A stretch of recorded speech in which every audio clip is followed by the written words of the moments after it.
সম্ভবত এই মুহূর্তে বিশ্বের সবচেয়ে একা দেশ এবং মানুষদের একজন ইসরায়েল এবং এর প্রধানমন্ত্রী বেনিয়ামিন নেতানিয়াহু। আমেরিকার এত সমর্থন, পশ্চিমাদের পিছনে থাকা সত্ত্বেও ইসরায়েল বা নেতানিয়াহু একা, এমনটা শুনতে অদ্ভুত লাগতে পারে, কিন্তু বাস্তবতা হচ্ছে এটাই সত্যি। পশ্চিমের দেশগুলোর সরকারগুলো নানা স্বার্থে ইসরায়েলের পাশে থাকার ছবি উপস্থাপন করলেও সেখানকার সামাজিক পরিমণ্ডলে ইসরায়েল বা নেতানিয়াহু রীতিমতো ঘৃণার নাম হয়ে উঠেছেন। মার্কিন সংবাদ মাধ্যম সিএনএনও বলছে, কূটনীতি থেকে শুরু করে অর্থনীতি, সংস্কৃতি, এমনকি খেলাধুলার মঞ্চেও ইসরায়েলের বিরুদ্ধে বিশ্বজুড়ে বাড়ছে প্রতিক্রিয়া। অবস্থা এমন দাঁড়িয়েছে, সবচেয়ে বড় বাণিজ্যিক অংশীদার হয়েও ইসরায়েলের সঙ্গে মুক্ত বাণিজ্য চুক্তি আংশিক স্থগিতের প্রস্তাব দিয়েছে ইউরোপীয় ইউনিয়ন। ইতোমধ্যেই ইউরোপের কয়েকটি দেশ ইসরায়েলি ব্যক্তি, দখলদার বসতি ও সংগঠনের ওপর নিষেধাজ্ঞা দিয়েছে। ইসরায়েলের বিনিয়োগ প্রত্যাহারের ঘোষণা দিয়েছে নরওয়ে সার্বভৌম সম্পদ তহবিলও। অন্যদিকে ফ্রান্স, ইতালি, নেদারল্যান্ডস, স্পেন ও যুক্তরাজ্য ইসরায়েলের উপর জারি করেছে অস্ত্র নিষেধাজ্ঞা। অভ্যন্তরীণ চাপের মুখে ইসরায়েলি প্রধানমন্ত্রী বেনিয়ামিন নেতানিয়াহু স্বীকার করেছেন, আন্তর্জাতিক বিচ্ছিন্নতার মুখোমুখি হয়েছেন তারা।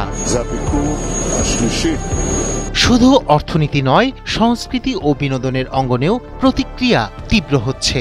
আয়ারল্যান্ড, নেদারল্যান্ডস ও স্পেন সহ কয়েকটি দেশ জানিয়েছে, ইসরায়েলকে অংশগ্রহণের অনুমতি দেওয়া হলে 2026 সালের ইউরোভিশন সঙ্গীত প্রতিযোগিতা বর্জন করবে তারা।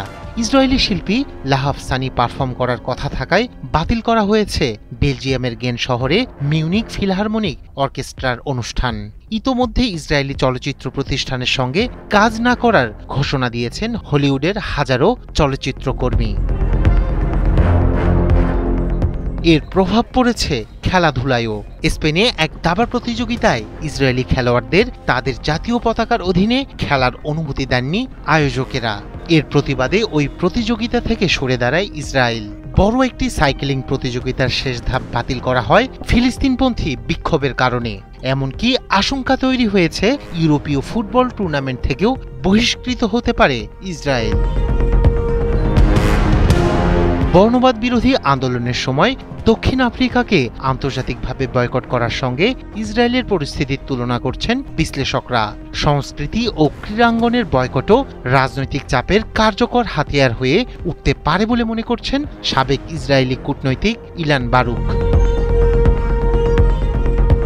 অন্যদিকে জাতিসংঘ সাধারণ পরিষদেও ইসরায়েলের বিচ্ছিন্নতা প্রকট হয়ে উঠেছে।